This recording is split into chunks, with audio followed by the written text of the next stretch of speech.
Buenas tardes a todos aquí en España y buenos días en Iberoamérica.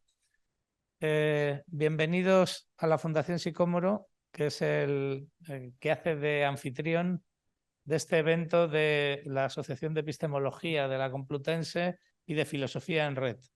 Jeremy, que es el presidente de la Asociación de Epistemología, y Miguel Ángel, que es el promotor, el director de Filosofía en Red. La Fundación Sicómoro es una fundación modesta, pequeña, pero que tiene una singularidad, que es su interés por el conocimiento, por el pensamiento en español. Evidentemente nos gusta también leer cosas en otros idiomas, no nos importa traducir cosas que hacemos, pero pensamos en español y desarrollamos no solo filosofía, sino también actividades científicas en español. La Fundación Sicómoro tiene un acuerdo con la Real Academia de Ciencias de España, tiene también un acuerdo con la UNED, la Universidad Nacional de Educación a Distancia, con la Complutense, con distintas asociaciones, y nuestro interés es epistemológico. Queremos entender cómo se forma el conocimiento, valioso, con aspiración a la verdad. Y para eso, evidentemente, la filosofía es el territorio donde se desarrollan de una manera mayor las posibilidades, pero sin perder el espíritu científico.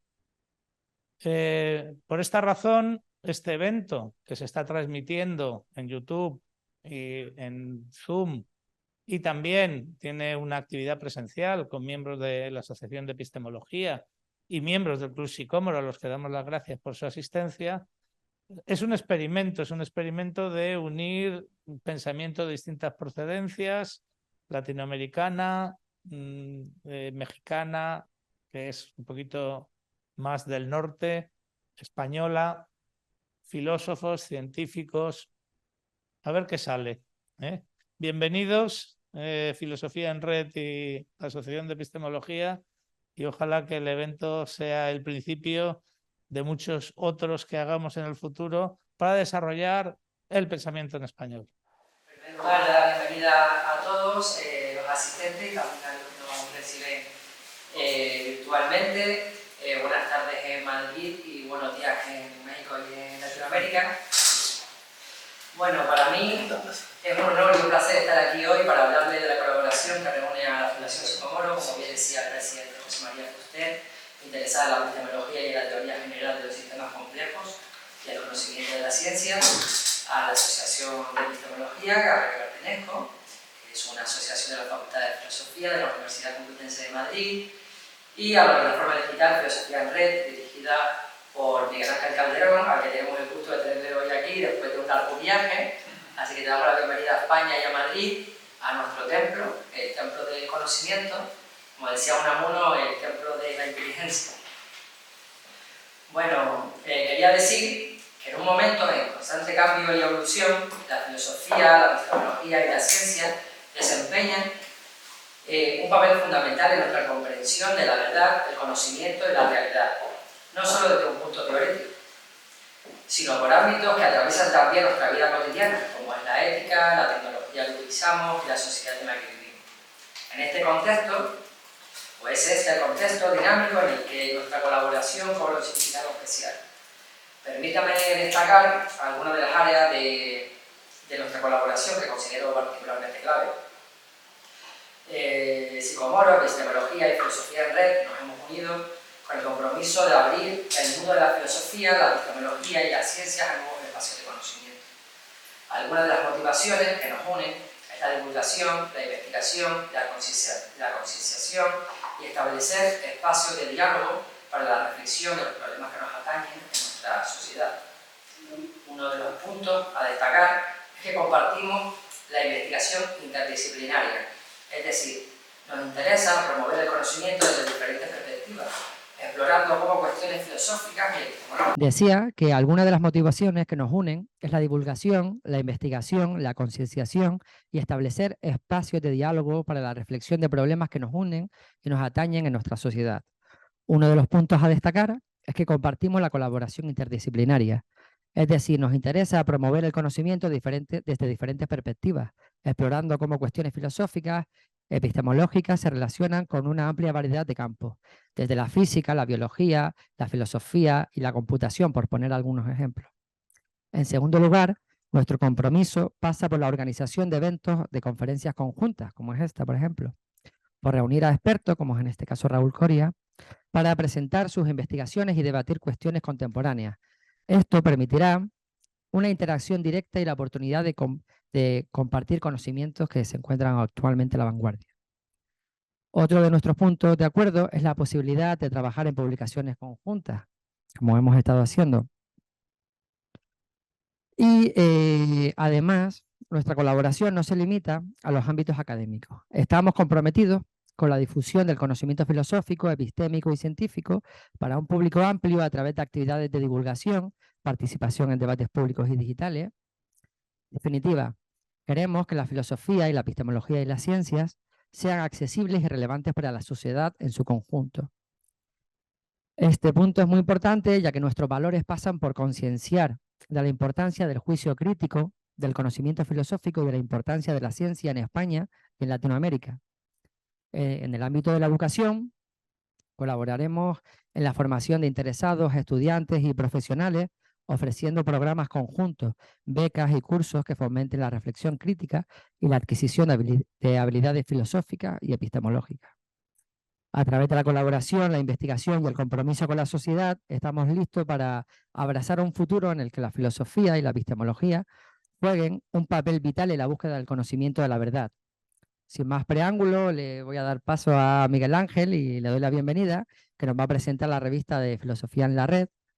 Y posteriormente tendremos también la ponencia de Raúl Coria, que es vicepresidente de la Asociación de Epistemología y el director de la Célula de Investigación de Física y Lógica y Tecnología de nuestra asociación, que nos hablará sobre la verdad y los datos en su relación con la filosofía, abriendo con una pregunta que da que pensar, que indica qué les hace, dice, ¿qué le hace falta a los datos para hacer ciencia?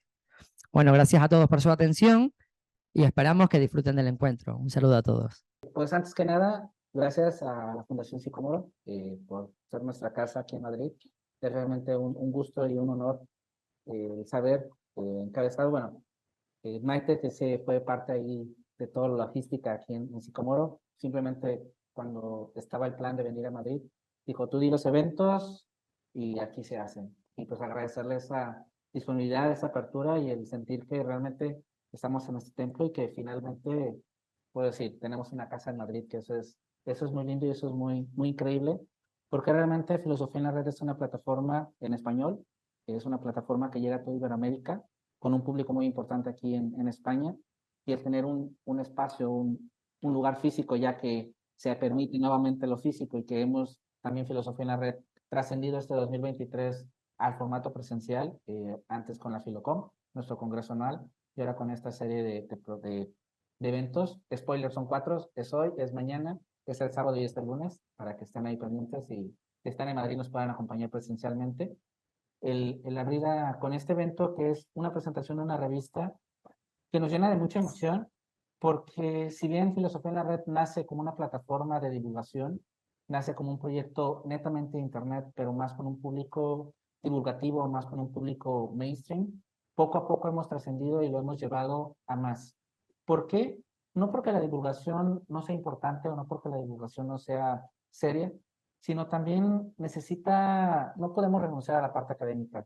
Afortunadamente, desafortunadamente, son docentes que van ahí muy pegaditos y el tener una patita en lo académico también nos da este plus para poder decir que hacemos divulgación, pero no solamente nos lo estamos inventando, no solamente lo estamos compartiendo, sino realmente hay un trasfondo, hay un avance y en eso nos hemos metido. Entonces, la revista fue un proyecto que inició en octubre del 2021 con la intención de darle este plus divulgativo académico. Finalmente, bueno, los 3 primeros ejemplares, estamos presentando la 4, era más netamente divulgativa. A partir de esta edición quisimos dar un paso más, nos metimos con un comité científico para también dar a la gente esta oportunidad de garantizarle que los textos que se publican son textos revisados, son textos analizados, pero que también la revista funge como una revista escuela, y eso es muy importante y es algo que a mí me gusta destacar mucho en Filosofía en Red, porque le damos mucha oportunidad a la gente que está en grado, a la gente que se va formando, porque desafortunadamente desde la academia muchas veces tienes que tener un cierto estatus, tienes que tener un cierto puntaje para aspirar a ciertas publicaciones. Y el que podamos nosotros ofertar, darle la oportunidad a las personas que inicien y ser como esa primera revista que publican, ¿no? Ese primer lugar en donde les dimos la oportunidad, realmente es un tesoro a mí que me encanta rescatar. Y eso es lo que hace la revista de Filosofía en la Red. Es una revista divulgativa, académica, que tiene este perfil más bajo, por así decirlo, que no aspira a un público más de nicho, porque también queremos que nos lean. Desafortunadamente, si nos ponemos en revista de epistemología, pues nos van a leer los epistemólogos y nada más. Entonces nosotros queremos llegar y mostrar a la filosofía del mundo, pero sin renunciar, o sea, jugar en estas ligas de hacemos divulgación, pero estamos metiendo una parte académica y estamos jugando en esta interconexión. La revista ha sido un proceso de aprendizaje para la plataforma y personal. Realmente cuando me metí a hacer maquetación y hacer indexación y todo esto, pues fue realmente un proceso que al verlo aquí, y que la pueden ver por acá, y si están en Madrid o en cualquier lugar donde les llegue Amazon, la pueden adquirir, aunque es el libre descarga, porque parte del proyecto y parte de la identidad de Filosofía en la Red es acerca del conocimiento de una forma libre, gratuita, sin barreras.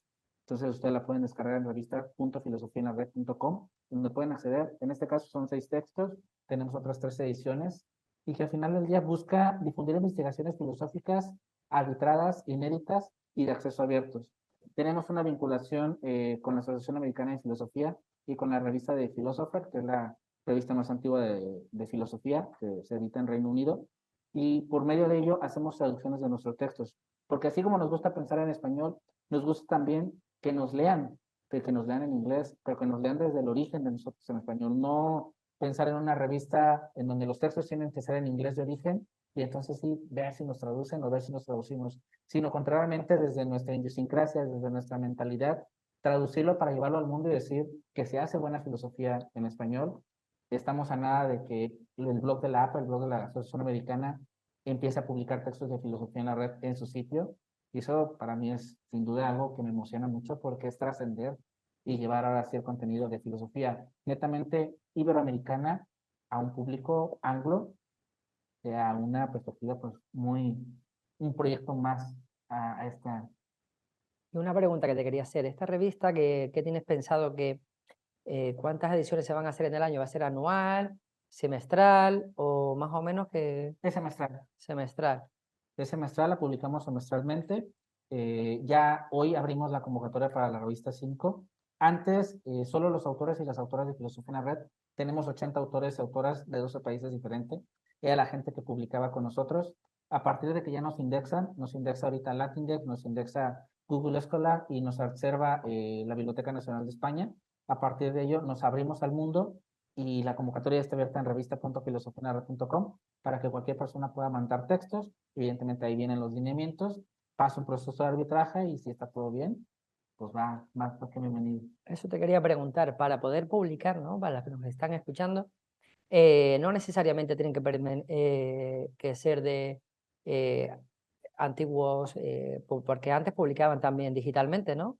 Entonces no necesariamente tienen que ser ya autores que publicaban, sino que cualquiera puede acceder a través de ponerse en contacto contigo y enviar en la publicación. De hecho, está la convocatoria en revista.filosofía en la red. Directamente entran al número en español. Hay una sección que dice convocatoria y ahí mandan su paper. Se les pide el documento que esté sin datos porque hacemos una revisión a doble ciego y pues anónimo. Entonces se les pide que manden el documento sin ningún dato.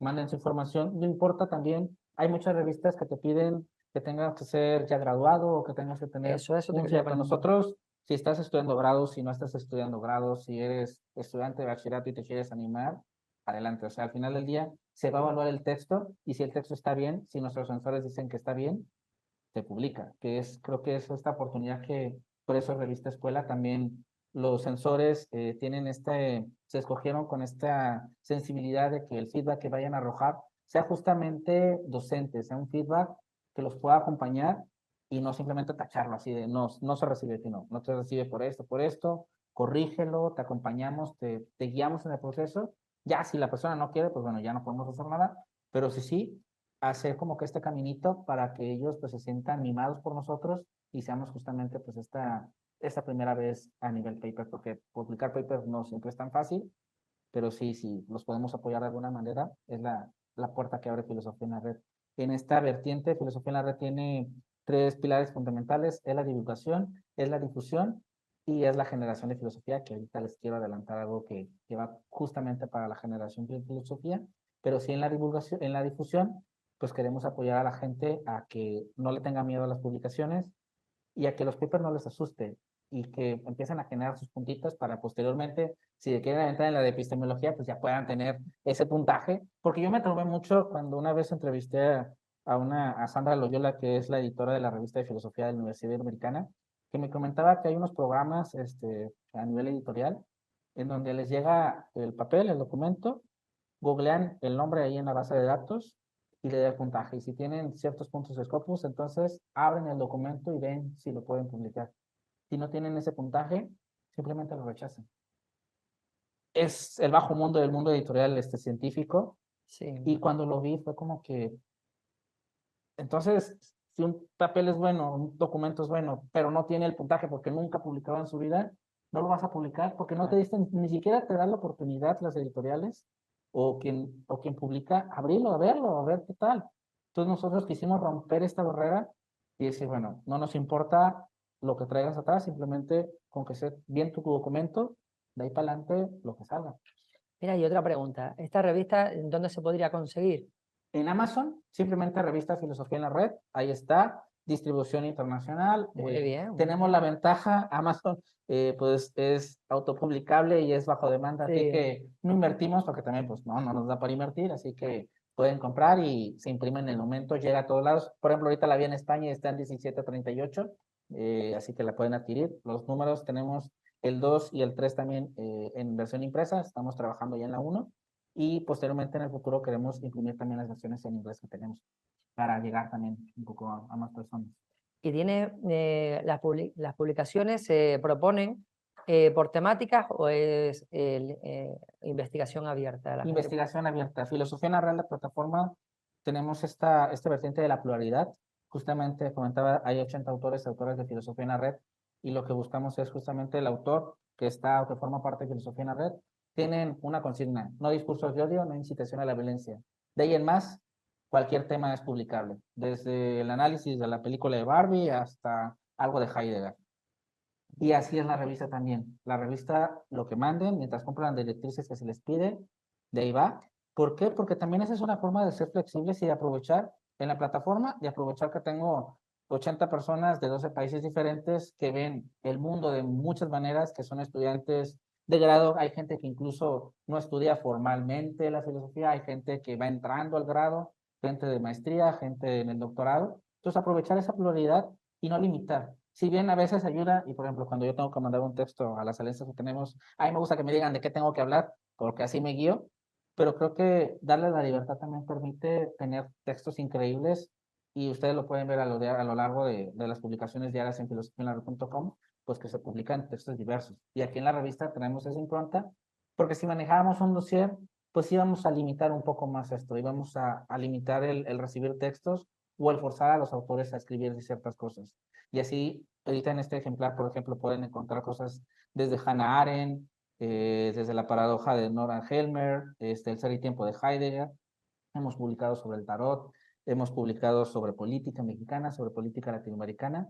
Entonces, nos da justamente tener una variedad que no la tendríamos si dijéramos, hoy publicamos nada más de Unamuno y nada más, ¿no? O sea, por lo que estoy viendo, bueno, voy a hacer la pregunta por si hay gente que se lo está preguntando, la revista no es estrictamente de filosofía en el sentido de que no es para filósofos o gente que esté interesada en la filosofía, que también, sino que, por ejemplo, se puede acercar a gente que han estudiado otras disciplinas y que le gustaría colaborar aportando un valor añadido filosófico.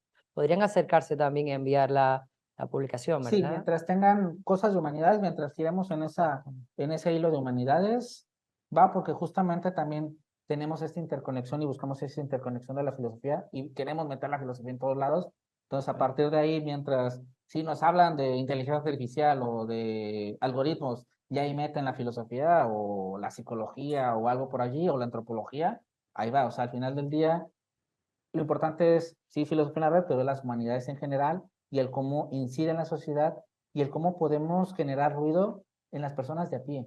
Porque justamente la revista tiene este perfil. O sea, sí, evidentemente apetece que lo lean gente en la academia, pero el que lo lea alguien de afuera y diga, wow, este texto me interesa, este texto me llama, este texto me hace clic, y que a lo mejor sea ingeniero o sea lo que sea. Tenemos un ingeniero, de hecho, autor en filosofía en la red, una ingeniera, pues eso mola más, ¿no? Al final del día hacemos nuestro proselitismo filosófico por allí, ¿no? Que es parte de la finalidad de filosofía en la red. Una pregunta. Veo que, bueno, tú con respecto a filosofía en la red, que nació algo siendo explícitamente digital y ahora que también se va a imprimir en papel, ¿qué ambiciones tiene a medio plazo? A medio plazo no, ya a corto plazo tenemos algo, les comentaba que los pilares de filosofía en la red es la divulgación. La divulgación la hacemos con filosofiaenlared.com y con todo lo que hacemos multimedia, en redes sociales, cosas como esta en los lives, en presenciales, etcétera. Tenemos la parte de difusión, que es con la revista justamente el nicho específico. También nuestra Filocom, que es nuestro congreso anual, que es esta colección de expositores, expositoras que hablan sobre filosofía. Pero siempre me gusta ir algo más allá y ahora queremos la parte de generar. Y para ello, el día de hoy estamos presentando al mundo Investigaciones Filosofía en la Red. Investigaciones Filosofía en la Red, ¿qué es o qué pretende ser? Es una parte de la investigación de filosofía en la red que busca crear filosofía, que busca entonces generar grupos específicos con temáticas concretas en donde se trabaje, ahora sí bajo un tema muy de nicho, muy específico, se trabaja a lo largo de un año para arrojar que papers de los miembros que se quieran unir a nuestro grupo de investigación y al final del día también en la Filocom lo presenten al mundo y se presentan por los proyectos de investigación. ¿No? El paper lo van a elaborar con este perfil académico, con este perfil más científico, y al final en la Filocom, que es más divulgativo, tiene la vertiente de traducirlo al español coloquial y llevarlo al mundo y decir por qué se pusieron a investigar X o Y cosa y qué utilidad le tiene en la vida concreta, ¿no? Que es parte de esta misión que queremos llevar a Filosofía en la Red, ya en esta parte académica, y entonces sí cubrir como que este circulito y decir que Filosofía en la Red pues no solo es esta plataforma que sube posts en Instagram o que sube artículos, sino que sí, y no vamos a dejar de hacerlo, pero que también generamos filosofía y la llevamos al mundo. Por ejemplo, los grupos de investigación que tenemos ahorita o que queremos abrir, el primero es de Joseph Ratzinger, lo llamamos así, habla sobre estética, arte y religión y busca justamente analizar estas intersecciones entre estas tres áreas. También tenemos el grupo de Marin Goffenstein sobre feminismo, igualdad, equidad de género, que justamente también busca investigar estas aristas, ponerse a profundizar sobre ello. Sobre Gramsci, uno sobre Gramsci, sobre filosofía práctica, toda la teoría, todo lo que escupimos los filósofos al hablar cosas bonitas, cómo lo llevamos a la práctica realmente, cómo lo convertimos, cómo nos metemos en estos dilemas y cómo lo resolvemos y no nos quedamos en la utopía de, no, sí, no, realmente no nos quedamos en el tranvía, sino realmente lo ponemos a aplicar. Y finalmente de Florence Nightingale sobre bioética. Igual, creo que la bioética se dice que la bioética es quizá la filosofía del futuro por todo lo que viene contra su humanismo y todas estas cosas. Entonces, ¿cómo metemos la bioética en esta intersección y cómo se analiza? Estamos lanzando la convocatoria también, que es investigaciones.filosofiaenlared.com. Ahí vienen los grupos de investigación, vienen los temas que se van a tratar y justamente queremos pues impactar al mundo, ¿no? Al final del día, aprovechar a los expertos y las expertas que forman parte de Filosofía en la Red, pero que también el grupo de investigación se abre al mundo, o sea, que si a ti te llama la atención y no formas parte de Filosofía en la Red como autor o como autora, también te puedes meter, porque queremos justamente colectar a los mejores investigadores, que igual tampoco se cierra, porque tampoco me quiero cerrar a que solo gente de maestría y doctorado se vaya a meter. Sí pedimos que al menos haya 2 maestros para arriba, al menos 2, pero si son estudiantes de grado y les llama la atención, pues también darles esa oportunidad porque justamente queremos acompañar a los chicos y a las chicas, que me hace mucha ilusión. Por ejemplo, nosotros aquí en Madrid tenemos alianza con la Olimpiada Filosófica de Madrid y 2 chicos que han sido ganadores de la Olimpiada Filosófica de Madrid se han unido a Filosofía en la Red Una de ellas se ha unido también y ha entrado a la autónoma a estudiar filosofía. Entonces, al ver eso, pues se llena el corazón bonito porque es como que, bueno, vas sembrando un caminito, ¿no? Que eso es algo muy bonito y que es parte de lo que queremos lograr, impulsando, pues, sí, a la gente ya especializada, pero también trayendo esta nueva ola y este paso de estafeta que a veces no queremos ceder, ¿no? Bueno, pues me ha encantado conocerte y me ha encantado, bueno, no he tenido todavía la oportunidad de saludarte bien y quería decir, porque acabas de llegar a Madrid y tienes muchísimos eventos por realizar, si quieres informar a la gente que nos está escuchando sobre los eventos que tienes en estos días en tu estancia en Madrid. Justo mañana tenemos una entrevista con Laura Mas. Ella es escritora, es periodista cultural. El evento, nosotros tenemos un programa que se llama Filocharlando. Normalmente charlamos con expertos y expertas del mundo cultural, académico o incluso influencers. Platicamos sobre la persona y sobre lo que hace. Ya hemos hecho algo presencial también allá en México, pero hoy quisimos dar un paso más allá y lo vamos a traer con público. Va a ser como un talk show, no sé, como algo, no sé qué vaya a salir, pero al final queremos hacerlo con público, evidentemente de formato tradicional, pero darle voz al público. Ese evento va a ser totalmente presencial, lo vamos a grabar y posteriormente se sube. Después, el sábado, con Mercedes González, con Javi Correa y con José Farrós, vamos a hablar sobre la vigencia o la utilidad de la filosofía en el siglo XXI. Así que todo este rollo que les aventé, realmente para qué sirve y cómo lo aplicamos en la vida real, o sea, en la vida práctica, en la persona de a pie, cómo lo va a aplicar. Ahí vamos a analizar sobre estos conceptos, los vamos a reflexionar. Entonces, invitadísimos el sábado, ese sí, lo vamos a transmitir en directo, igual por nuestros canales de YouTube y por la fundación, así que pueden estar ahí al pendiente. Y cerramos la pinza del lunes 30 con Nerea Blanco, con Manu Rodríguez y con Laura Mas nuevamente, hablando de filosofía y literatura y las intersecciones que nos conectan. Cómo la literatura, la filosofía y la política juegan ahí un papel importante y cómo los llevamos también, al final, a la práctica, que es parte de lo que nos gusta hacer.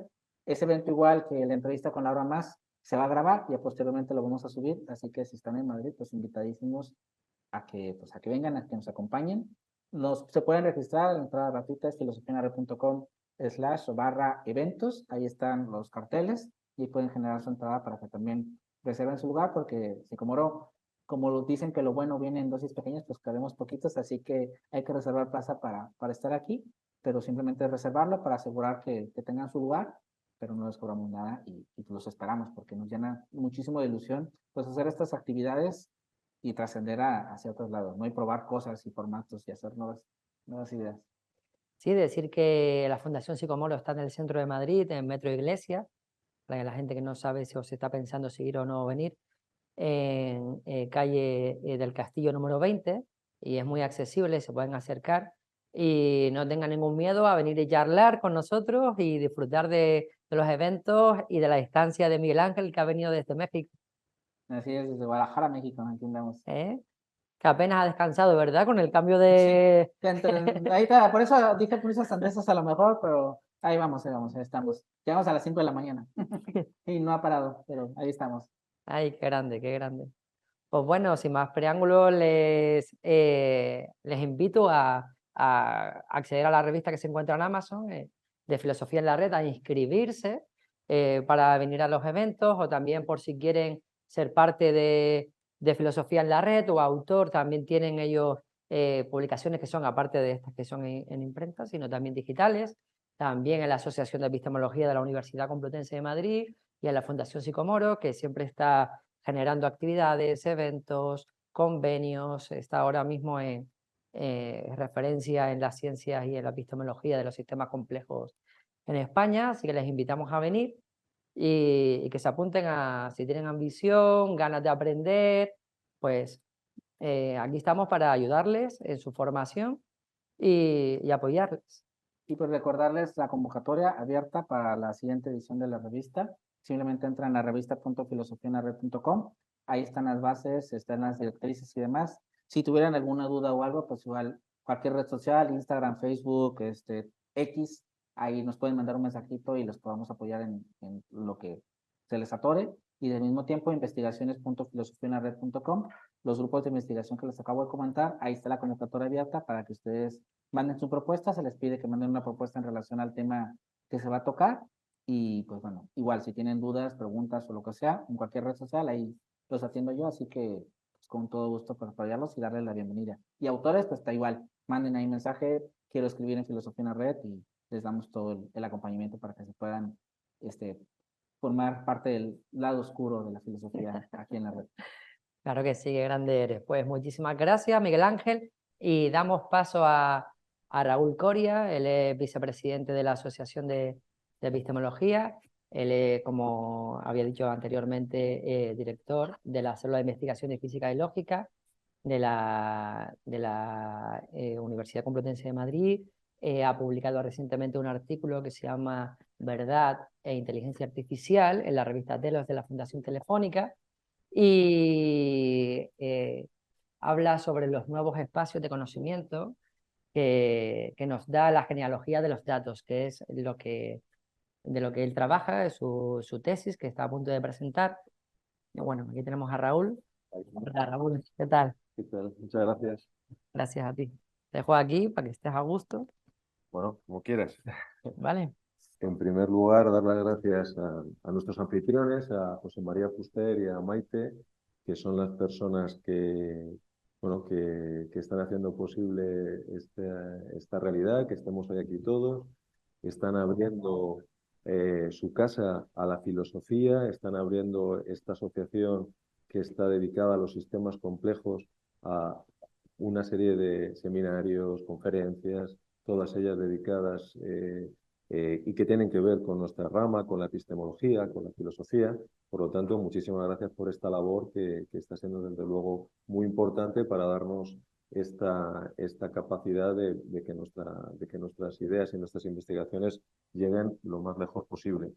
También dar las gracias a la Asociación de Epistemología, como ya han hecho mis compañeros, es la Asociación de la Complutense, de la Universidad Complutense de Madrid, a la que yo pertenezco, y gracias a Filosofía en la Red, que están aquí hoy desde México y que, bueno, pues nos están acompañando. Dar la bienvenida desde Madrid a todas las personas que están conectadas y dar los buenos días a la gente que desde Iberoamérica pues nos está siguiendo. Bien. Desde nuestra asociación nos interesa la relación con la verdad.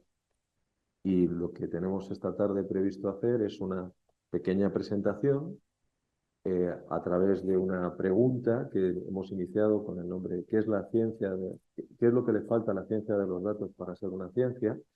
Y a través de esa pregunta, pues vamos a ver esta relación con la verdad y además la idea es que después de esta pequeña intervención, pues cedamos el turno de preguntas para que cualquier persona que le interese pueda participar, que yo creo que es algo muy importante que participemos todos.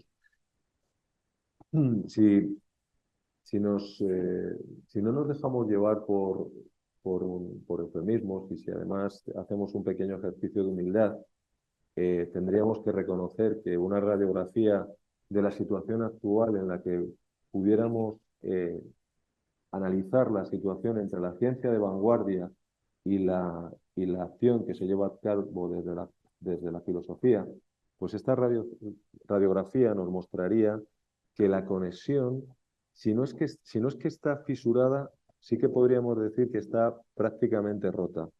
Es decir, para ejemplificar esta afirmación, ¿no? Si miramos a los dos grandes grupos de profesionales que en este momento están dedicados a la ciencia, es decir, aquellos profesionales que desarrollan tareas de investigación concretas o aquellos profesionales que están dedicados a formar a nuevos científicos, ya sea en ámbitos privados como en ámbitos públicos, pues si preguntamos a estos profesionales, veremos que el papel de la filosofía, por desgracia, lamentablemente, es casi testimonial dentro de esta ciencia de vanguardia. Por supuesto, existen referencias honrosas y hay personas que están trabajando para que esto no sea así. Pero yo no me dejaría llevar por el desánimo e intentaría explicar mejor esta situación. Esta extraña percepción, esta crisis en la fundamentación de la ciencia, ya estaba perfectamente diagnosticada desde comienzos del siglo XX. Podemos emplear para explicar bien esta situación a un filósofo de referencia para nosotros, a Husserl.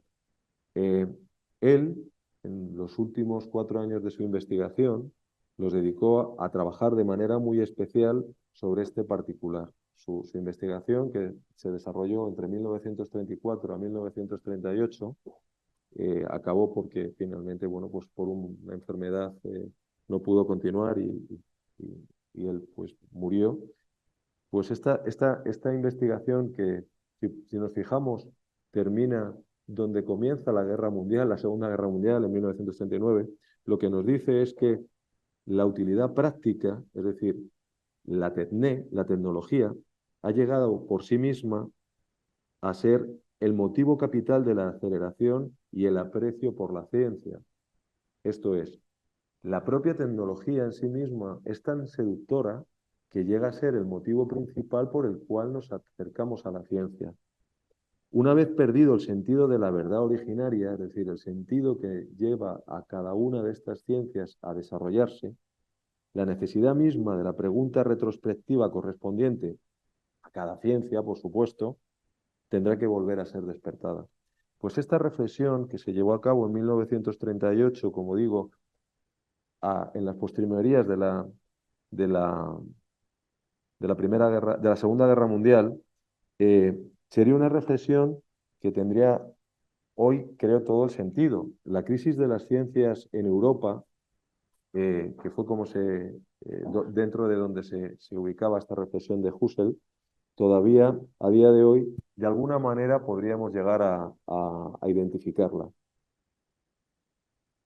Ya que tenemos hoy la oportunidad de dedicar esta ponencia también a personas que están en Iberoamérica, a compañeros y a personas interesadas por la filosofía desde Iberoamérica, podríamos especificar un poco en dónde está nuestra posición en un ámbito más limitado, es decir, cuáles son nuestras referencias, muy concretamente nuestras referencias dentro de la Universidad Complutense de Madrid, para que entiendan un poco nuestra posición de partida.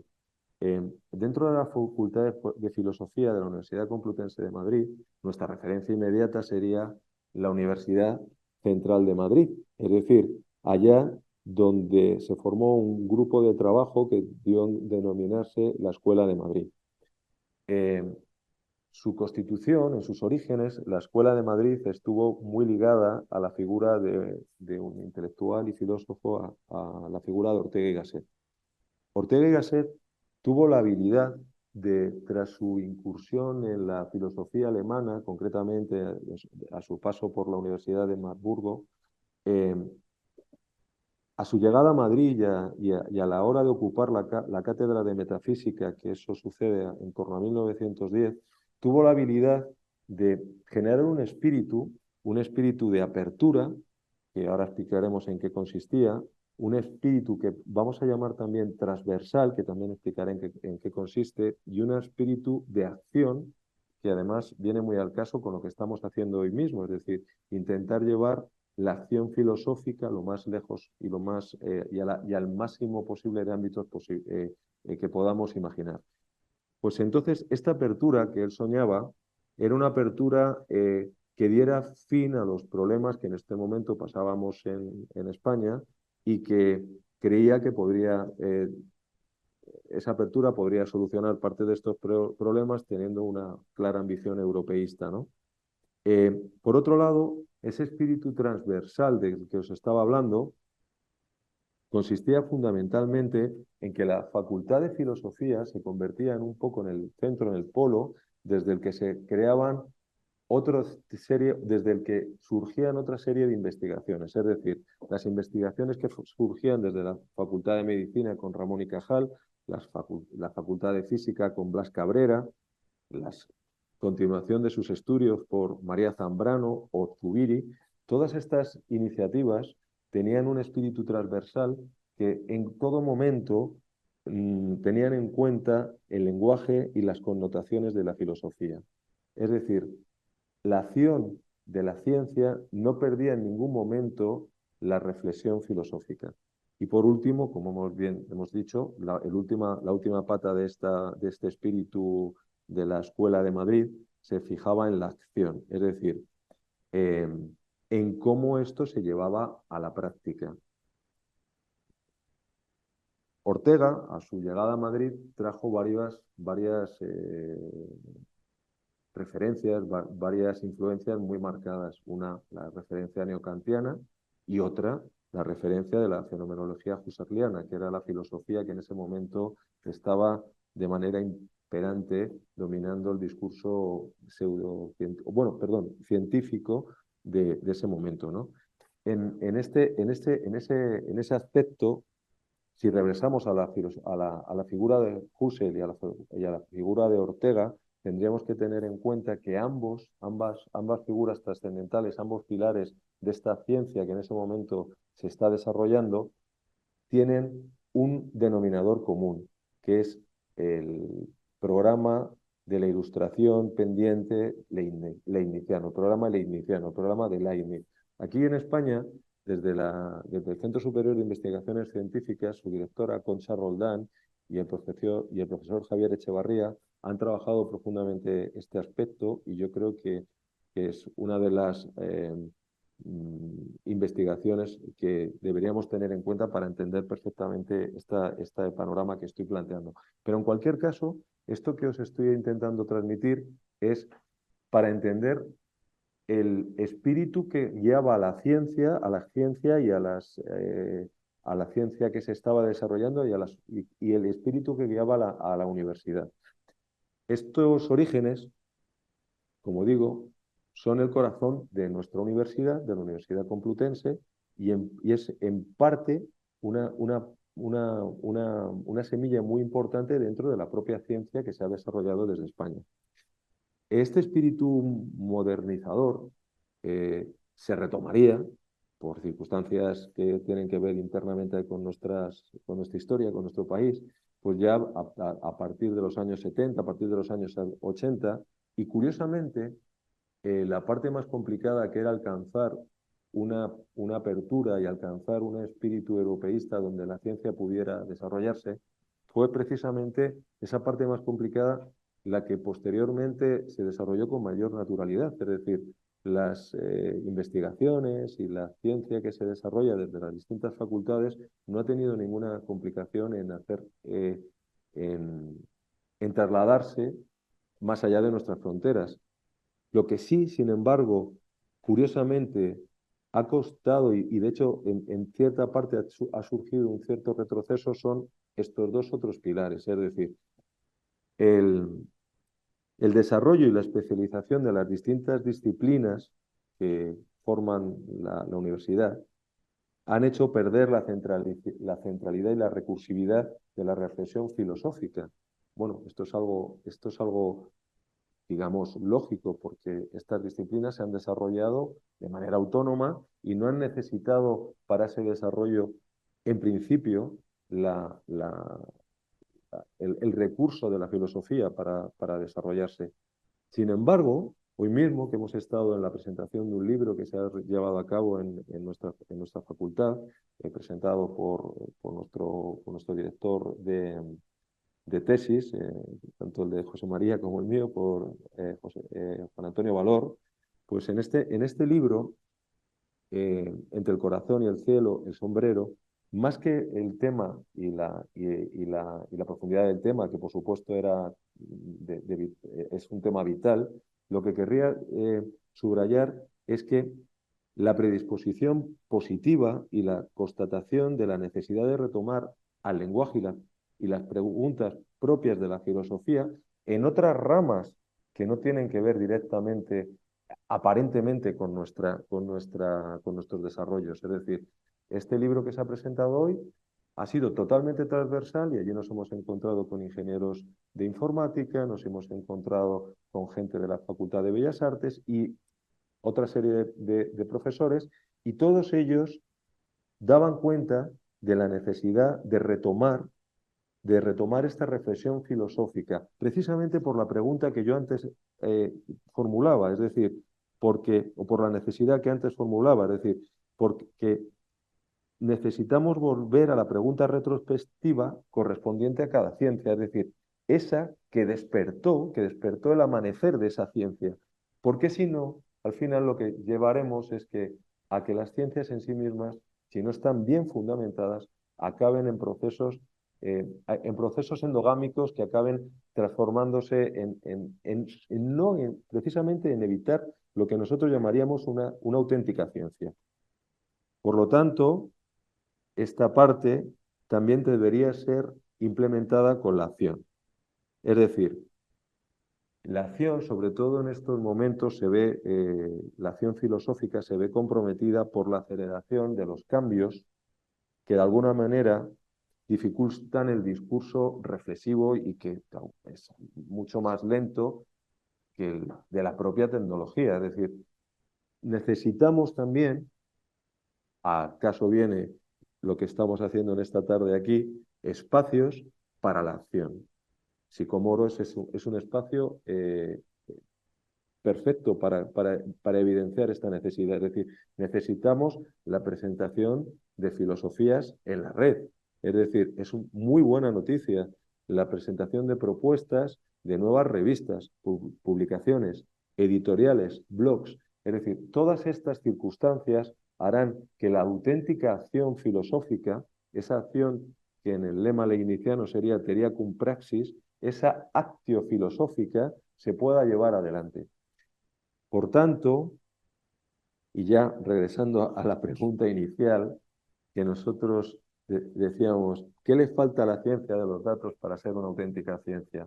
Pues bien, después de esta primera introducción, creo que se puede empezar a entender que una ciencia tan novedosa, que está en el centro ahora mismo del tablero, que está, digamos, en el foco de atención, que ha surgido además de una manera, que ha irrumpido, mejor dicho, de una manera tan disruptiva, que trae detrás de sí a industrias que se ocupan de nuevas tecnologías de la información, de la computación, de la comunicación, pues tenemos que tener claro que avanza a un ritmo arrollador, ¿no? La reflexión sobre estas nuevas tecnologías, eh, sobre las llamadas tecnologías de la información y de la comunicación, de las TICs, la reflexión sobre estas nuevas tecnologías nos puede llevar a entender que hay algún punto en común que nos pueda servir para iniciar nuestra reflexión filosófica. A mi modo de ver, el combustible que todas estas tecnologías están utilizando son los datos. Esto hace que la ciencia de los datos y todas sus aplicaciones, la inteligencia artificial, los metaversos, las realidades aumentadas, todas estas aplicaciones que surgen a raíz del desbordamiento de los datos, estas aplicaciones puedan ser asumidas desde el estudio de los propios datos. Esto también nos hace entender por qué el científico de los datos se ha convertido en un profesional altamente demandado y que además se le está intentando formar desde diversos ámbitos porque realmente vemos que hacen falta este tipo de profesionales para dar cabida a las necesidades que llegan con todas estas nuevas aplicaciones. Pues bien, creo que nuestra misión, en primer lugar, y aquí después ya abriré el debate, sería detectar las carencias y los límites de los discursos implementados y que se articulan en nombre de la ciencia y además acreditar en qué consiste realmente una auténtica ciencia de los datos. Es decir, llegar allá donde un discurso filosófico y la ciencia positiva se puedan aunar, llegar a ese lugar, creo que es en el auténtico lugar donde realmente se podría hablar de una ciencia con mayúsculas, es decir, una ciencia sin fundamentación en principios, realmente sería al menos discutible hasta qué punto podría ser entendida como auténtica ciencia. Por tanto, creo que ahora podemos entender un poco el discurso desde el que partíamos. Es decir, quería articular un pequeño esquema para entender que la manera de hacer ciencia, la manera de llegar a la ciencia, no desde ahora, sino desde hace ya muchísimas generaciones, siempre se entendió desde una fundamentación, desde un estudio de principios. Si esto se pierde, el propio carácter de ciencia se pierde por el camino. Es verdad que la aceleración de los tiempos hace que esto no sea fácil. Es verdad que la implementación de este estudio dentro de las nuevas disciplinas pues necesita de un esfuerzo extra por nuestra parte. Pero también es verdad que sin esa articulación que nosotros podremos ser capaces de ofrecer, estas disciplinas podrían llegar a estar semidesmembradas. O sea, podrían ser un conjunto de métodos, un conjunto de relaciones, pero sin una articulación realmente como ciencia. La historiografía, en este sentido, sería necesaria, el estudio genealógico sería absolutamente necesario, no solamente necesario, sino indiscutible y esencial para la fundamentación de toda ciencia. ¿Por qué? Porque es en la historiografía, en la genealogía, donde se abre la puerta que abre la posibilidad de conocer las preguntas fundamentales que ha tenido que sufrir esa ciencia para llegar hasta el momento actual. Y no solamente eso, sino porque aquellos que quieran emplearse como científicos dentro de esta disciplina en concreto, podría ser, por supuesto, la ciencia de los datos, necesitan agitar su imaginación, necesitan tener recursos para poder realizar nuevas propuestas que realmente sean totalmente novedosas. Y esto sí que ya les convertiría en auténticos científicos. Por lo tanto, animo a nuestros compañeros, animo a la comunidad de filósofos a que se esfuercen por intentar detectar estas carencias en estas ciencias que se están implementando, por intentar entender desde qué punto de vista podríamos llegar a participar en esta nueva realidad que se está articulando.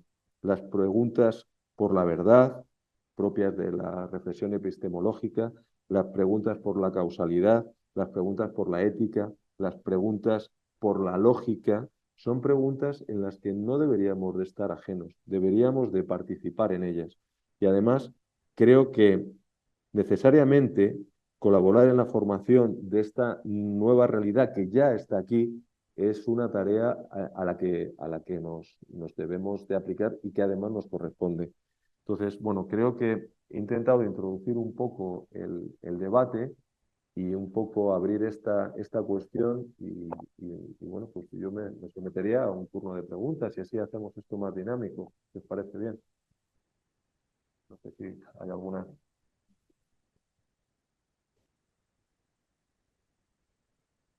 Pues yo justo tuve un programa el lunes en la radio sobre inteligencia artificial.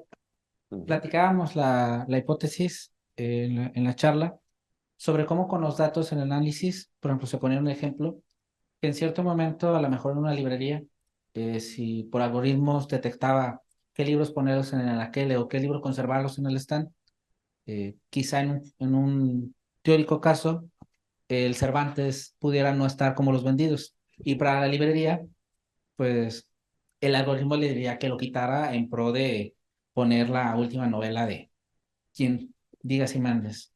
En eso entró la discusión de cómo entra el objetivo y lo subjetivo. Por ejemplo, yo le comentaba, ¿no? En caso, yo que analizo datos, yo que analizo estadísticas, yo que me baso en SEO y todo este tipo de analizaje, ¿cómo tener este punto medio o cómo podemos lograr dentro de la filosofía seguir manteniendo esta impronta humana para que, a pesar de que quizá los datos nos arrojen que cierto contenido es lo que se consume, que cierto contenido es lo que se vende o que ciertos libros son los que tienen que estar, cómo luchar con las recomendaciones, por ejemplo, al analizar datos, cómo enseñarles justamente a estos analizadores de datos a hacer esta segregación de no perder como que lo subjetivo quizá, que muchas veces el tacto humano tiene un algo que puede potencializarlo, ¿no? Bien. Bien, lo primero que yo intentaría determinar es que el dato en este momento es el que genera el algoritmo, aunque nos parezca mentira, no es el algoritmo el que genera el dato. Es decir, la diferencia que se establece es que cuando eran una cantidad limitada de datos, más o menos limitada, los datos en sí mismos estaban detrás del algoritmo. El algoritmo se generaba, se creaba con una función y luego el dato aparecía. Pero en la realidad, en el momento actual, esta cuestión se ha dado la vuelta. Esto es importante darse cuenta. Es decir, ahora mismo la inmensidad de datos y la manera en que esto está configurado hace que sean los datos los que determinen la manera en que se configura la pregunta. Es decir, el dato se pone por delante del propio algoritmo. Por lo tanto, pueden suceder este tipo de cuestiones. Pueden suceder este tipo de cuestiones. Es decir, puede suceder que de repente un libro como el Cervantes no aparezca en una librería, pues yo qué sé, de filología española, con lo cual no tendría ningún sentido, ¿no?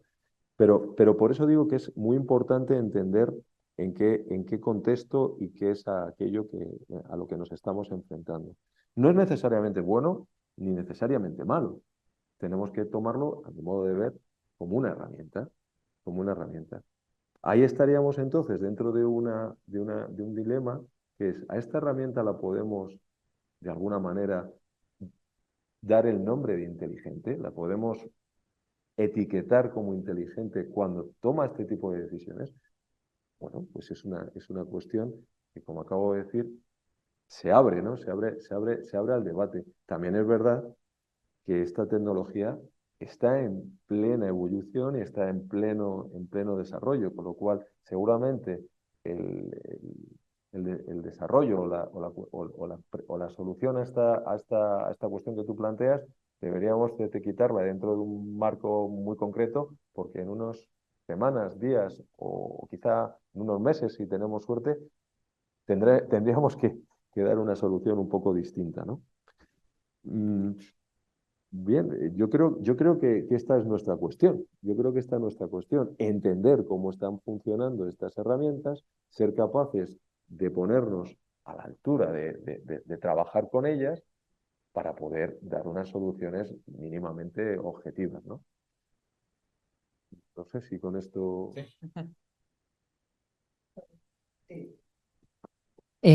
Raúl, muchas gracias por la ponencia. Me ha encantado y que introduzcas esta temática justo en estos tiempos me parece clave. Yo te quería preguntar, ¿cuál es el encuadre epistemológico de la tecnología Big Data? Es decir, ¿tiene fundamento o hay una deificación del dato? Es decir, la cantidad de datos es equiparable a la cantidad de verdad, porque hay mitos ya que cristalizan en la ciencia una creencia que dice, por ejemplo, dato mata relato. Es decir, hay una obsolescencia del método científico, hay un fundamentalismo big data, es el fin de las teorías. Eh, Como diría Nietzsche, esto es como datos a martillazos, Sí, ¿no? Y esto nos lleva a pensar que hay como una falacia digital que dice cuanto más datos, mejor será la caracterización de la realidad. Esto es así en un momento donde la gente eh, solo actúa por lo que le indica o se guía por lo que le indican las estadísticas. Gracias. bueno, son una serie de preguntas. La primera, estás relacionando el dato con una capacidad de generar verdad.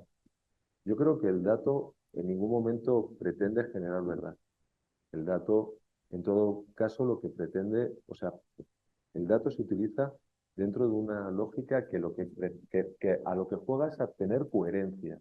Es decir, preguntar por la verdad a mí me parece bastante complicado. Sin embargo, sí me parece que puede ser, sí puede tener sentido preguntar por la coherencia lógica de, de ese desarrollo y de cómo ha sido articulado. Por tanto, en la pregunta que me decían antes, ¿tendría coherencia lógica que el Cervantes no estuviese si no se vende? Total, tendría una coherencia lógica total.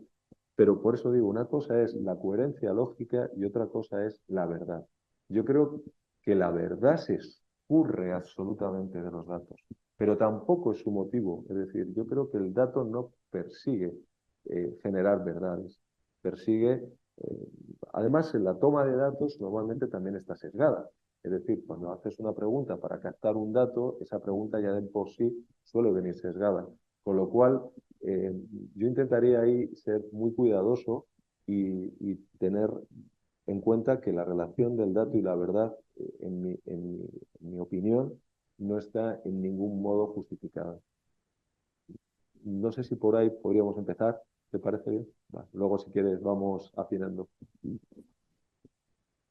Buenas tardes, Raúl. Gracias por tu charla. Muy interesante el tema de los datos. Voy a hacer una pequeña reflexión sobre un pensamiento que hemos empezado a trabajar en la Fundación, que igual sirve para seguir pensando el tema de los datos.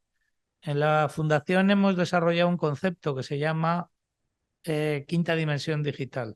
Ujú, Y ese concepto es un concepto genealógico en el sentido que tú decías. Es decir, ujú, nosotros venimos, o sea, nosotros venimos de una antigüedad prehistórica donde no había ni escritura, ni libros, ni información, ni nada.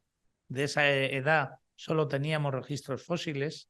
Esos son los únicos datos que nos llegan de esa edad, ¿no? Ya nos, digamos, esos son los datos, ¿no? Y la humanidad se ha ido desarrollando en edades hasta llegar a la edad moderna, ¿no? En la edad moderna prima la ciencia, prima la matemática, prima la escritura, pero esa edad moderna es la que está cambiando ahora. Ahora estamos en un cambio de edad, de era o de edad, si queremos. ujú, Y ese cambio de edad es porque ha aparecido la edad digital. ujú, Y en la edad digital aparece un nuevo tipo de datos. ujú, Entonces, al hablar de datos, el registro fósil es un dato. El dato que el empirista inglés cogía para poder obtener la ecuación de la gravedad era un dato también. ujú, Pero ahora aparece un nuevo tipo de dato. ujú, Y el nuevo tipo de dato se desarrolla en un espacio puramente digital. Y ese dato tiene un impacto económico y social brutal, porque permite alterar todos los procesos económicos y sociales. correcto. Este es el cambio, Ese es el para cambio. mí, de los datos. Es decir, sí, la ciencia se puede beneficiar, sí, las matemáticas se pueden beneficiar, sí, el análisis de las estrellas se puede beneficiar de una mayor capacidad de computación, pero el cambio fundamental que aparece ahora y que hace que todo sea distinto es el concepto de la emergencia de una dimensión digital que cambia la edad en la que vivimos. Ujú, Convierte el mundo en global, nos guste o no, ujú, lo convierte en global. Aunque no queramos, es global ya. Convierte, digamos, a todas las personas en entidades conectadas en una red global. En entidades conectadas que hoy estamos conectadas con el móvil, pero estamos al principio. Mañana podemos estar hiperconectados con cualquier tipo de dispositivo que se nos pueda ocurrir. ujú, Y eso altera los procesos sociales y económicos. ujú, Y eso hace que el dato se convierta en el centro. Porque entonces ya el dato no es un proxy de la realidad, sino que el dato articula la nueva realidad social. Este es el cambio. Totalmente de acuerdo. Y esto es el concepto de quinta dimensión digital que estamos diciendo, pero Ujú, estamos empezando a pensar este ujú, concepto. ujú, ¿Vale? Y entonces, y dice, ¿y por qué el dato es tan importante? Porque ya se puede registrar 5.000 millones de móviles cada segundo, dónde están y qué hacen. Si multiplicamos 5.000 millones de móviles por cada segundo del día, dónde están y qué hacen, sale Big Data. Y entonces aparece un nuevo concepto que es las relaciones entre los datos. Ya no estamos hablando de relaciones entre los entes. ujú, No estamos hablando de la relación entre el ente que cae y la tierra que atrae, sino que estamos hablando de relación entre los datos, siendo los datos una cantidad absolutamente inimaginable e ingente de datos que son fácticos, que son hechos. Por tanto, son verdad, son radicalmente verdad. El móvil estaba ahí en ese instante. La transacción se hizo en ese instante.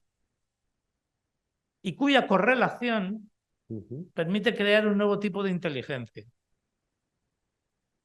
Pero esa correlación no la podemos hacer nosotros, porque el volumen de datos nos desborda. El volumen de datos que se está registrando es muchísimo mayor que nuestra propia capacidad de establecer patrones y correlaciones. Entonces, ahí es donde aparece la inteligencia artificial. Pero cuidado, la inteligencia artificial solo está en la dimensión virtual. El león de África que caza una gacela no se ve afectado por la inteligencia artificial. No tiene alcance a las dimensiones físicas. Por eso hay 5 dimensiones. Entonces el problema es quién se ve afectado por los datos, los seres humanos. Porque los seres humanos estamos conectados a la dimensión digital. Y esa dimensión es adicional. Tú puedes desconectarte, pero si te desconectas no tienes trabajo, no puedes pedir acceso a la subvención no sé qué, no te puedes jubilar porque la seguridad social ni te reciben, etcétera, etcétera, etcétera. Entonces la alteración es económica y social. Y es una dimensión más. Pero las físicas están.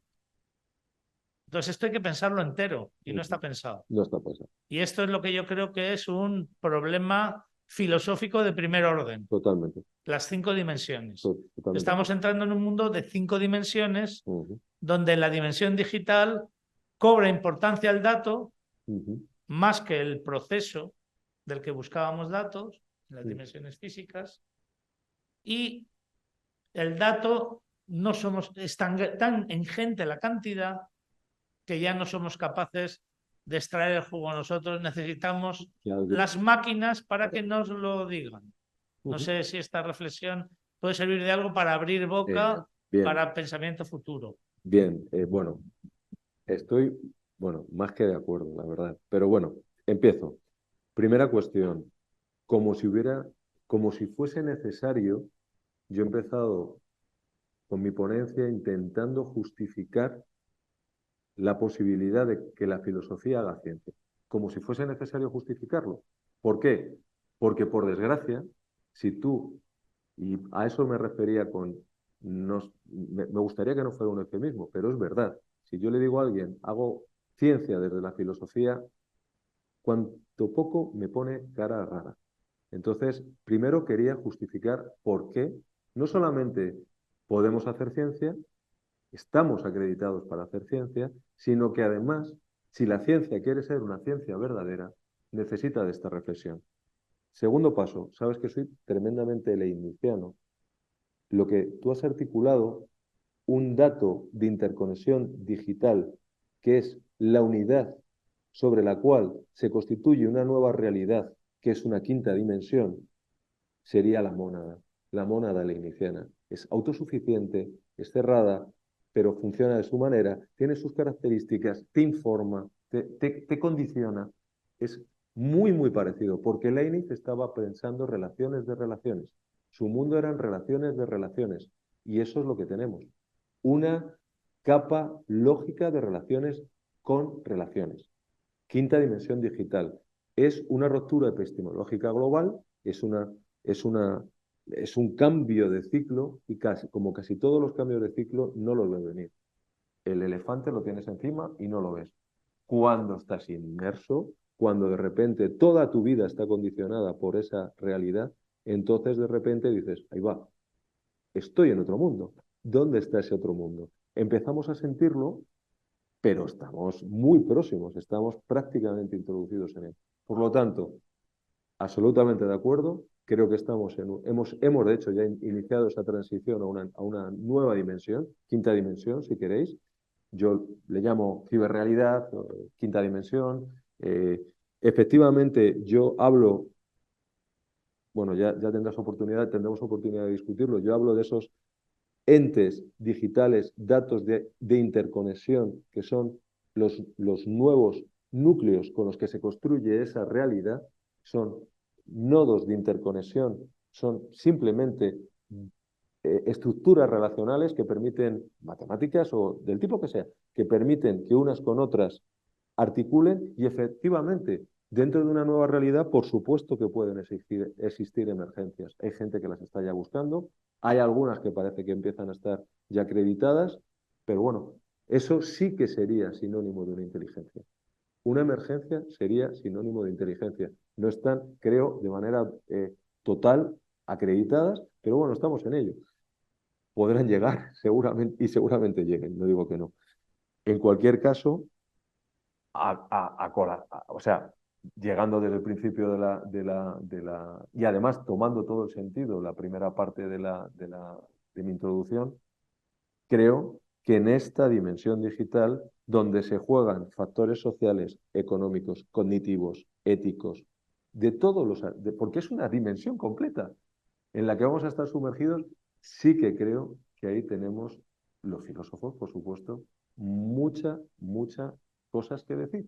Y bueno, empezaba mi intervención haciendo alusión a nuestra tradición, a una tradición fenomenológica con antecedentes leibnizianos, y en esa tradición en la que la Universidad Complutense está inscrita, en esa tradición que sería fantástico compartir con Iberoamérica y con toda la gente que quiera participar con nosotros, en esa tradición yo creo que se entiende muy bien esto que tú acabas de comentar, José María. Esta red, esta nueva realidad, esta nueva, que además surge como una capa lógica total. No sé, creo que estamos muy de acuerdo, muy de acuerdo. Sí. Bueno, Jeremy me ha aconsejado que me presente y es una buena idea. Sí. Por si acaso, yo soy Miguel. Hay poco más que presentar. Bueno, son dos preguntas desde mi ignorancia atrevida.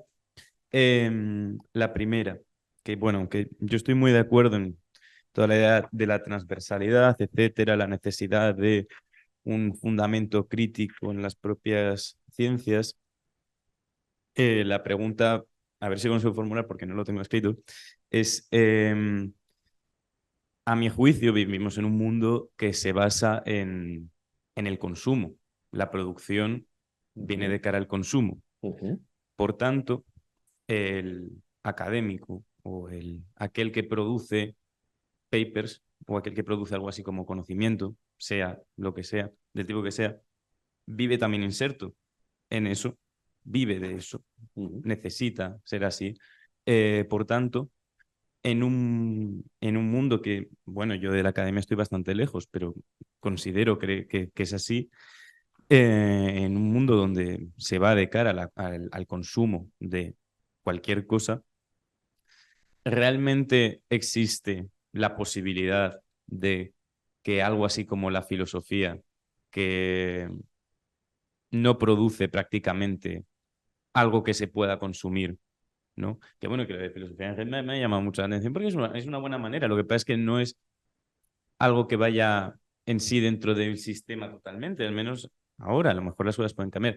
¿Realmente existe la posibilidad de romper con ese ciclo en el que me refiero? Es mucho más productivo económicamente que el ingeniero siga investigando en la tecné o el biólogo o el médico sigan buscando simplemente la solución a un problema inmediato sin rebuscar críticamente o dar, por así decir, quizás un paso de gigante en el que pases de la producción práctica a algo más. Eso es siquiera viable. Y lo segundo tiene que ver con algo que desconozco aún más, que es que es los datos. Y es que mientras hablabais, yo me preguntaba, los datos desde luego son algo revolucionario, que ha revolucionado la totalidad bueno, la totalidad del mundo que tiene tecnología, vamos a decir. Por eso, por supuesto, es relevante, pero ¿se puede llamar inteligencia? Me refiero, la totalidad es la suma de las partes, un montón de correlación de datos es algo así como algo más que un hecho que se denota no una denotación de algo. Yo no sé si puede ser realidad en tanto que no tiene la capacidad de producir, ¿vale? Tiene la capacidad de sumar cosas, entiendo, tiene la capacidad de desarrollar una conclusión pero no tiene la capacidad de producir. La realidad es que el ser humano es inteligente porque puede producir cosas. Si no, nos habríamos muerto. Y eso es poco inteligente, supongo.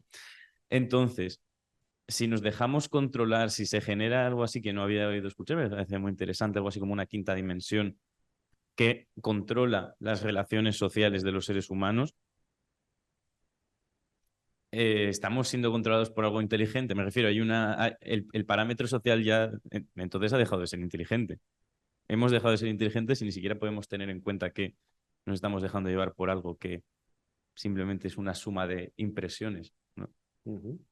Bueno, esas son las dos preguntas, no sé si... Bueno, lo primero, te agradezco muchísimo, para empezar, que estés aquí, porque sé que eres estudiante de grado, sé que además eres un buen estudiante y sé que además eres una persona que te interesas. O sea que te agradezco mucho que hagas lo que yo creo que debemos de hacer, que es entrar en acción. Venir aquí, participar, o sea, me parece que por ese lado, lo primero, yo agradecerte que estés aquí, que estés participando, ¿no? Por lo tanto, tu reflexión es tan válida como cualquier otra, por supuesto, ¿no? Y verás, eh, hay paradojas, que algunas son muy interesantes. Tú has empezado con una y dices, estoy muy lejos de la academia. Delante de ti hay un académico.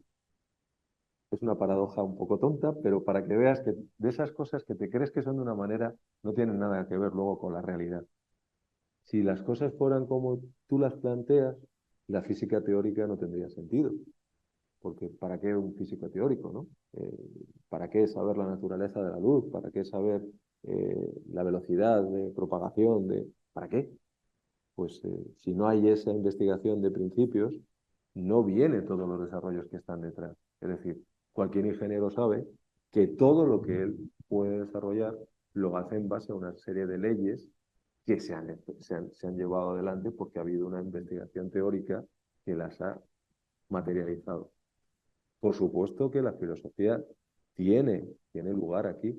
La lógica, que yo sepa, una disciplina que tiene algo que ver con la filosofía, ¿no? Y en esto que estamos hablando, la lógica es una parte fundamental.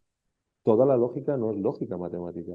Toda la lógica tampoco, además está variando bastante. Es decir, el estudio del lenguaje interviene mucho más ahora mismo las maneras en las que el lenguaje, las estructuras del lenguaje, es decir, tienes que utilizar tu imaginación para saber a dónde dedicar ese ánimo que tienes por intentar participar. Pero no te dejes vencer. No sé, yo te decía, no nos dejemos llevar por el desánimo. No nos dejemos llevar por el desánimo. Que los demás nos digan que no tenemos un lugar, no quiere decir que nosotros nos conformemos.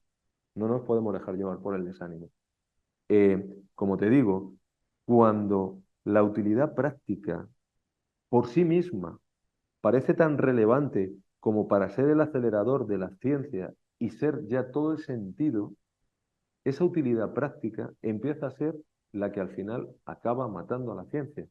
Y de verdad que esto es algo que ha sucedido más veces, que es recursivo. Que ya te digo, esto sucedió, esto que yo te digo es del 38 y estamos en 2023, desde 1938 a 2023, y podemos seguir empleando esta frase.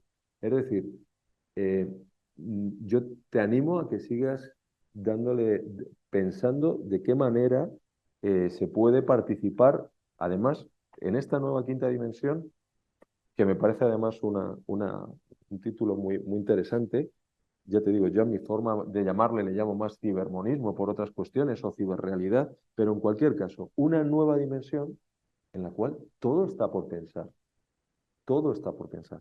Entonces, creo que tenemos una parte muy importante dentro de esta cuestión, ¿no?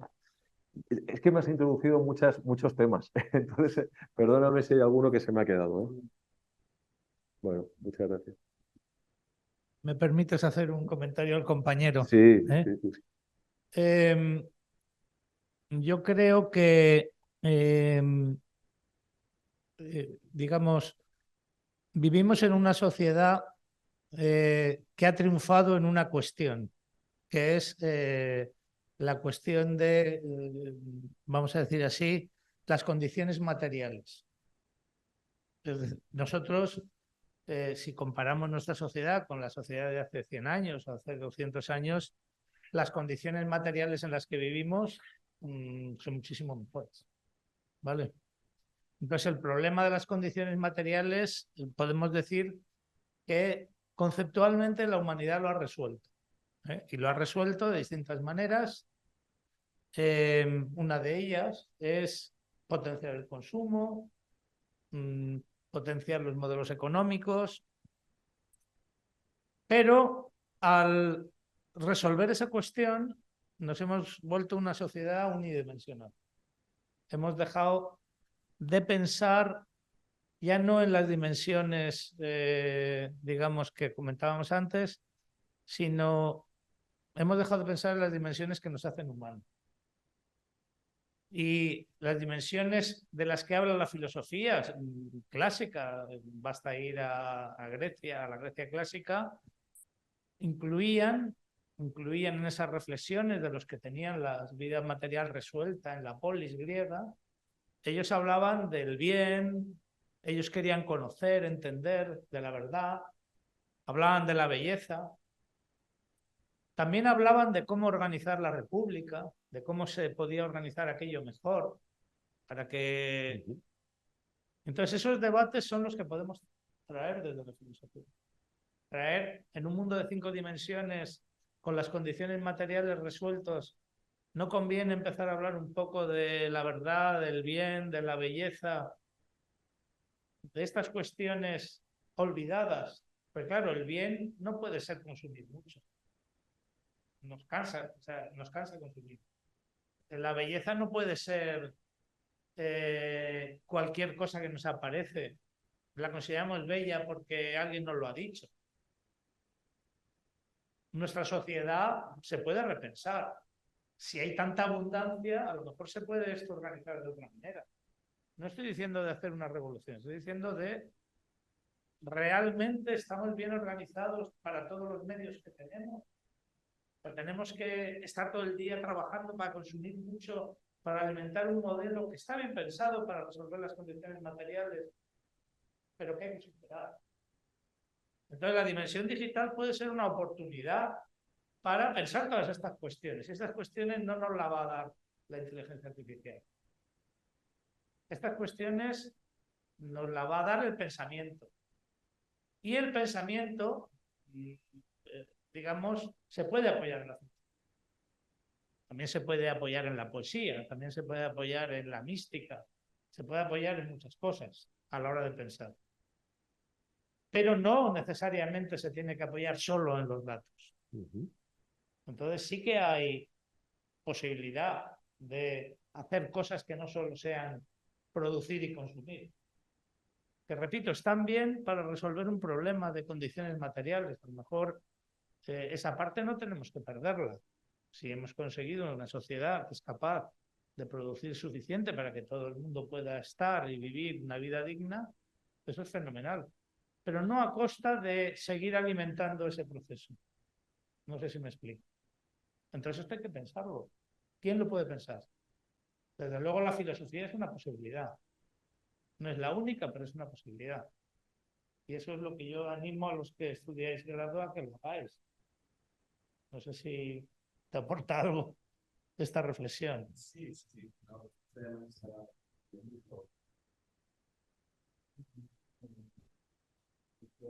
bueno, si puedo responder muy rápidamente, sí. Bueno, primero de todo, gracias. No me acuerdo cómo te llamas, lo siento. José María. Ay, he hecho José Antonio. Bueno, eterno estudiante como debe ser, como Dios manda. Sí. Que sí, no, sí, la reflexión es muy interesante y tiene mucha... Vamos, yo por lo menos coincido, pero así por tal, yo por lo menos hay una cita que a mí me gusta mucho, que es de Lukács criticando a Adorno, hablando del hotelabismo. Y yo el otro día pues me puse a pensar, porque me aburría, entonces pues me puse a pensar, y dije, Joder, si es que ahora el Hotel Abismo del que hablaba, siempre hay una habitación más. Siempre hay una habitación libre. Y siempre hay alguien que entra. Pero ya no es ese sitio en el que te asomas y te extasías viendo el cambio de un mundo, porque realmente, ¿no? Lo que criticas es, bueno, ves los cambios del mundo, los criticas, pero ¿y qué?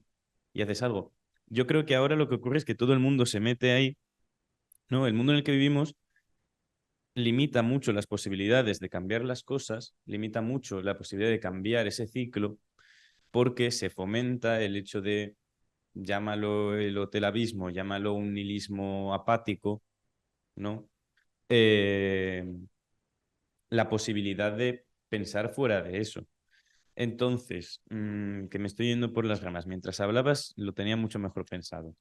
Me pasa mucho. Lo que quiero decir con ello es que ¿puede existir la posibilidad? Sí, pero me parece que es una posibilidad muy en abstracto, ya que, por así decir, la posibilidad de un mundo en el que se piense sobre este tipo de conceptos se vuelve algo muy lejano en el momento en el que, desde el momento en el que naces, tu tendencia social va a ser una, romper con ella, salir del hotel abismo, salir del ciclo de nihilismo, salir de... Es muy difícil, porque eso es contracorriente, eso es realmente fuera de la sociedad. Un proyecto de ese tipo no es fuera de la sociedad en el sentido de vivirte al bosque y con unas cabras, pero sí que tiene que estar fuera de un ciclo del que asimismo dependes, porque es el ciclo de, pues bueno, es que no me gusta llamarlo ciclo de capital, vamos a llamarlo ciclo de comer cada día, pero entonces es que el ciclo de consumo es el ciclo de vida, y si no se rompe ese ciclo de consumo como tal, no se puede crear un proyecto de ese tipo, no se puede crear proyecto alguno, pienso. Bueno, yo es que creo que hay que cambiar de perspectiva para poder hacer esto. Entonces si tú te pones en una perspectiva de cambiar el mundo, es imposible. Además, cuanto más datos hay, más grande es, más difícil es. Pues si antes cambiar el mundo era imposible, ahora es radicalmente imposible. Pero si tú te pones en una perspectiva pequeña de cambiar tu micromundo, ahí tienes todo el poder, absolutamente todo el poder. Y puedes crear. Y sí, a lo mejor tienes que dedicarle algunas horas al ciclo de consumo, pero no necesitas dedicar las 24 horas al ciclo de consumo. Entonces tú tienes muchísimo tiempo y muchísimas capacidades y muchísimas microrelaciones donde tú puedes construir mundos y además en ese nuevo enfoque pequeño, tú te beneficias de la dimensión digital, porque tú puedes cambiar el micromundo relacionándote con un mexicano, como estamos haciendo aquí. Cosa que hace 40 años, bueno, con dos mexicanos, porque bueno, y un colombiano también. Tenemos aquí, hay de todo, tenemos de todo. Pero quiero decir, hace 40 años era imposible, te tenías que relacionar la peña de al lado. O sea, no tenías este acceso. ¿eh? Entonces tú puedes construir cosas nuevas. Sí, tú tienes que dedicar cierta parte de tu tiempo a la supervivencia, pero no necesitas estar las 24 horas del día, perdón, no las 48, las 24 horas del día superviviendo, sino que eh, tienes toda la capacidad del mundo de crear, construir en lo pequeño, toda. Y además puedes encontrar gente afín en todo el mundo. Entonces, no hay nihilismo en lo pequeño. El abismo se ve en lo grande. Lo grande, lo grande no lo controla, vamos a ser un poco duros, no lo controlan ni los que dicen que lo controlan, tampoco ellos lo controlan. ¿Tú crees que realmente Biden controla lo que está pasando o Putin controla lo que está pasando? No controlan nada. Son unos pringados. O sea, no controla a nadie la dinámica que hay. En lo pequeño sí. Entonces, es un cambio de perspectiva. Es en lugar de vamos a transformar el mundo y tal. Nadie puede transformar el mundo. ¿entiendes? Pero sí puedes transformar tu vida, la vida de los cercanos, sí puedes que en tu vida haya más riqueza, sí puedes que en tu vida construir cosas nuevas, sí puedes en tu vida, además ahora, más que nunca, construir relaciones que antes eran impensables. No sé, yo soy optimista, no soy nihilista, lo reconozco. Te paso el micrófono porque no quieres hablar.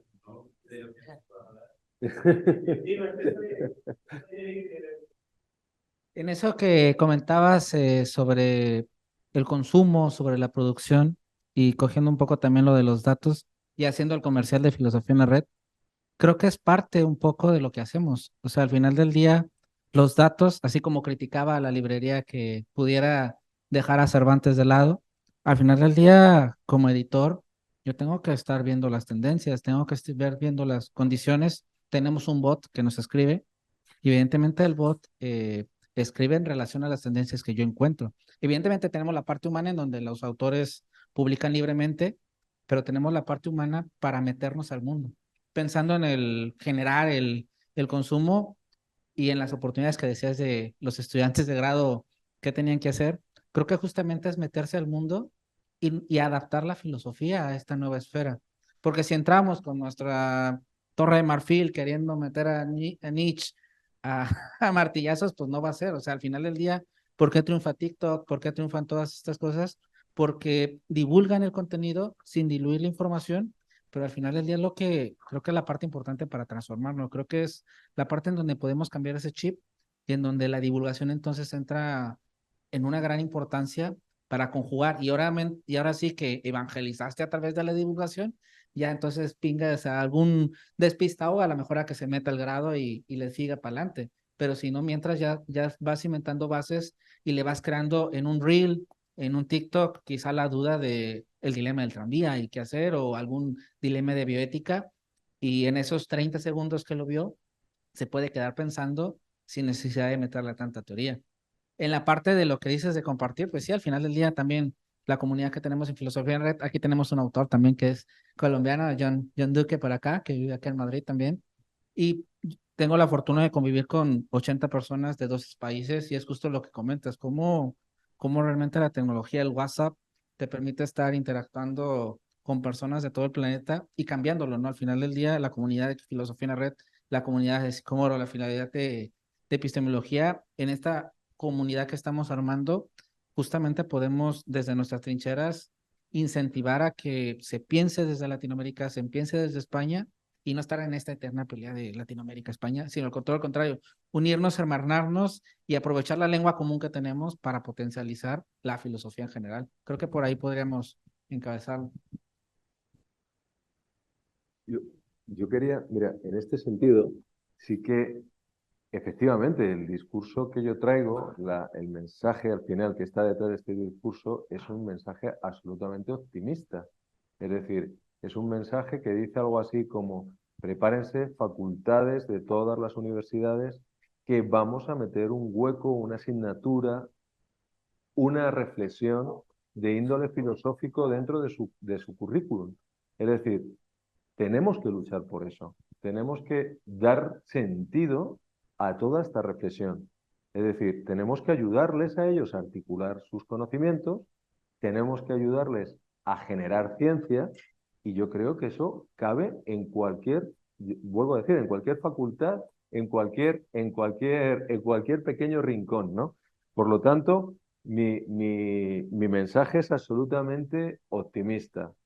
Además, es lo que digo, estamos ahora hablando para Iberoamérica, estamos hablando para la comunidad de Sicomoro, estamos hablando para la comunidad de la Asociación de Epistemología. Es decir, estamos mandando un mensaje que llega a mucha gente y yo creo que lo que tenemos que hacer es eso, ser positivos en este sentido y decir, no nos vence el desánimo, ya nos pueden decir lo que quieran, que nosotros sabemos y lo sabemos bien y tenemos las herramientas para justificarlo, que no solamente es que tenemos que estar, sino que es necesario que estemos, que se tienen que aprovechar de nuestra reflexión y de nuestro conocimiento para terminar de articular sus ciencias. Por lo tanto, es absolutamente positivo. Yo auguro muy buen futuro a la filosofía. No sé si recordáis hace unos años que la matemática estuvo realmente en un periodo no sé, entre comillas, la tenían un poco arrinconada, ¿no? La matemática ha vuelto a estar en el centro del tablero, ¿no? Ahora mismo cualquier matemático es muy bien recibido en cualquier empresa. Pues esa es nuestra misión ahora, volver a que la filosofía ocupe un lugar central en el tablero, en todas esas facultades y que tenga un rincón, no necesariamente que las desplacemos. No quiere decir que vayamos a cambiar sus currículums. No, no, no, no. Lo que quiere decir es que apoyemos y que desde dentro podamos estar potenciando. Y en ese sentido, por supuesto, Filosofía en la Red, esta fundación y muchísimas otras personas que están trabajando son fundamentales para que se produzca esa acción, para que podamos estar implementando todo esto que estamos aquí intentando defender. O sea que totalmente positivo mi mensaje, absolutamente positivo.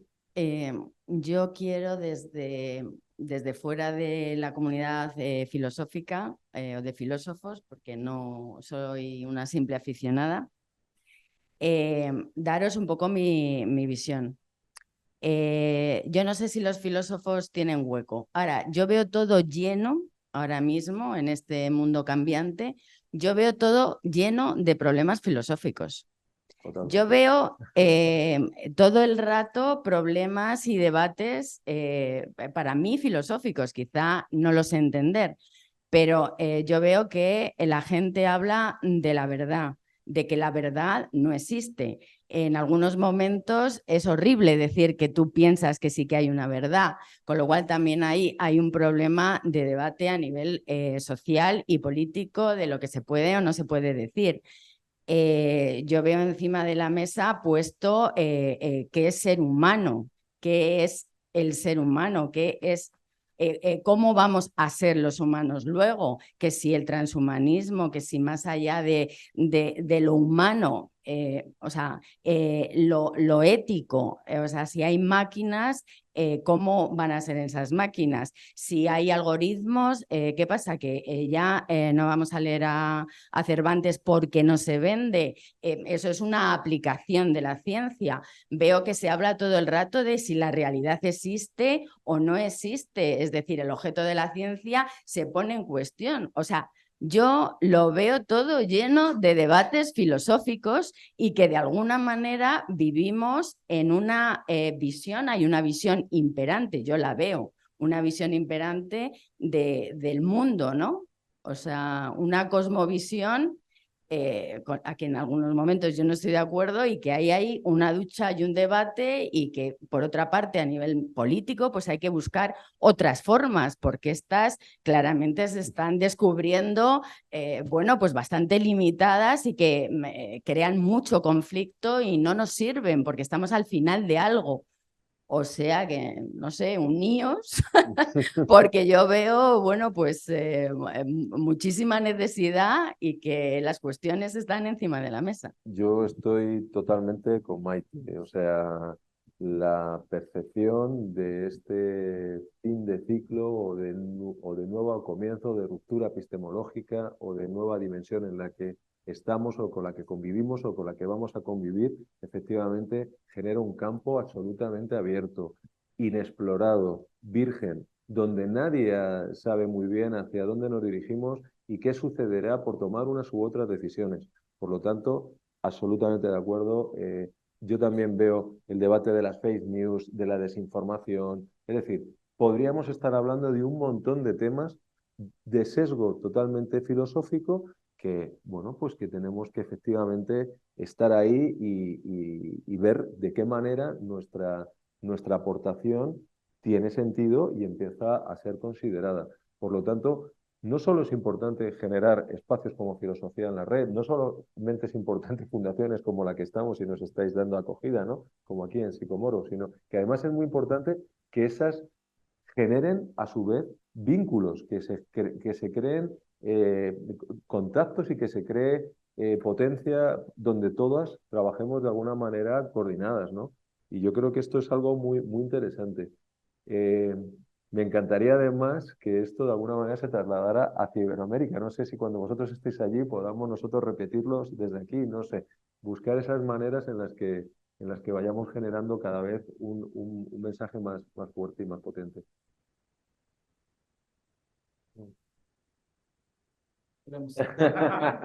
Bien, muy bien. Del otro lado, para No, cambiar no te dejo, perspectivas. no te dejo mirar, ¿eh? Sí, no, no, nada de la chuleta. No, pues sí, fíjate que es importante, creo que cierro un poco con lo de Maite, Bien. pero también en la reflexión en la importancia del cómo venderles a veces la filosofía a la gente que no es aficionada, porque esa es la parte difícil, o sea, a lo mejor alguien que tenga el mediano interés, pues bueno, se puede meter y puede curiosear un poco, pero yo siempre me quedo pensando en el obrero, en las personas que trabajan todo el día, que llegan tarde a casa, que tienen que salir ahora sí que por la papa. ¿Realmente les va a interesar ponerse a pensar en si existe la verdad, si viven en la realidad, si mañana van a ser cyborgs o no? ¿Verdad? Mira, hoy en la presentación de este libro, una persona que no tenía nada que ver con la filosofía, bueno, y también otra que tenía mucho que ver, el decano de nuestra propia facultad decía que hay muchos discursos que cada persona puede iniciar un discurso filosófico sin necesidad de conocer la filosofía, porque un discurso filosófico no deja de ser un discurso en pro de la verdad y un discurso reflexivo. Es decir, cualquier persona puede iniciar un discurso filosófico, igual que cualquier persona se puede acercar al arte y hacer arte, ¿no? O cualquier persona puede intentar acercarse a la música. Y si no tienes por qué haber estudiado música, ni tienes por qué haber ido a una escuela de arte, ¿no? Es decir, la filosofía es un lenguaje. Estamos aquí para abrir ese lenguaje y para, sobre todo, el modo en que pensamos. Pensamos de una manera un poco más lenta, buscamos más ángulos, somos más poliédricos, pero eso está abierto a cualquier persona que tenga un mínimo interés en todos estos temas. Creo que la naturaleza de los temas, la importancia de los temas y cómo van a transformar nuestra vida hacen que ese discurso cada vez sea más interesante para más personas.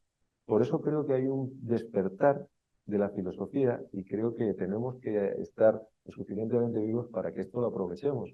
Pero efectivamente creo, como muy bien decía Maite, que está muy en la calle, muy en cualquier conversación, todos estos temas. Sí, tenemos para cortar tela, o sea, tenemos así Para no que... aburrirnos. Sí, sí, sí, y ahorita está de moda la IA, mañana está de moda Sí, y sí, sí. bueno, y como dices, creo que también la parte de que creo que cuando estamos en la academia no cerrarnos a lo que comentaba con la revista, no esperar a que alguien llegue con un cierto puntaje para entonces sí leer su texto. Asimismo, también ponernos a pensar que si escuchamos un discurso filosófico, aquellas personas que estén en la academia, no desacreditarlo porque no citó en APA 20 fuentes y le puso en Chicago, ¿no? O sea, realmente Sí, ir, o sí, sea, sí. porque a veces tenemos ese error, ¿no? A veces nos sucede eso que desacreditamos porque no pertenece.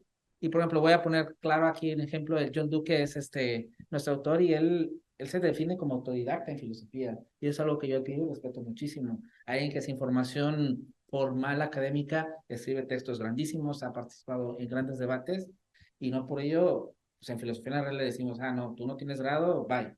Entonces, el permitirnos también nosotros dentro de la academia abrirnos a todos y a todas, porque al final, pues en Grecia no había escuela de filosofía, o sea, Platón, todos estos tipos, pues no se pusieron a filosofar. Yo siempre pongo el ejemplo de Nietzsche, ¿no? El filólogo, wow, pero gran filósofo. Entonces, Yeah. creo que de ahí, el nosotros abrirnos, porque nos pasa eso, y creo que tenemos eso, el permitirnos rompernos a nosotros mismos dentro de la academia hacia las otras personas, va a potencializar ahora sí que los demás entren. Porque si seguimos cerraditos a solo con grado vas a poder articular una reflexión filosófica, pues no, nunca no vamos a vender la filosofía, al contrario, y hay que verlo en marketing, también hay que vender la Hay que filosofía. venderla. No, ya lo comentábamos desde el principio, ¿no? En nuestro ADN, en nuestra manera de entender la filosofía, en lo que nos inculcan desde el principio tenemos esa parte que es la acción, es decir, la acción hay que llevarla a la práctica, hay que compartirla, y la transversalidad, que lo hemos hablado desde el principio, es decir, desde cualquier lugar se puede iniciar un discurso filosófico seguro. Cualquier persona puede analizarlo a su manera, exponer sus razones y además seguro que serán súper interesantes y muy inteligentes. Por lo tanto, total apertura, por Así es. supuesto.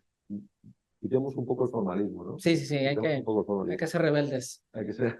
Y ahora sí, para cerrar, agradecerles a todas y todos los que nos acompañaron, tanto aquí en presencial, tanto a las personas que nos acompañaron en streaming, tanto en Madrid, en España en general, o en Iberoamérica, a los que nos vean diferidos, pues igual, denle like y suscríbanse como buen youtuber, para que más personas lleguen a través de nosotros. Agradecerte tu participación, a Jeremy también que nos acompañó, y a la Fundación Sicomoro también por albergarnos, la primera de varios eventos que tenemos. Recuerden que los esperamos presencialmente mañana con entrevista con Laura Más. El sábado igual streameamos a través de YouTube con un conversatorio que justo va al cabo con lo que acaba de comentar, que es si la filosofía, cómo hacer práctica la filosofía en el siglo XXI y dónde la podemos meter, dónde vamos a invadir, dónde vamos a hacer proselitismo de la filosofía. Y finalmente cerramos con filosofía política y literatura, cómo se interconexionan estas ramas el lunes 30 con Nerea Blanco, con Manu Rodríguez y con Laura Más también. Así que los esperamos y pues muchísimas gracias.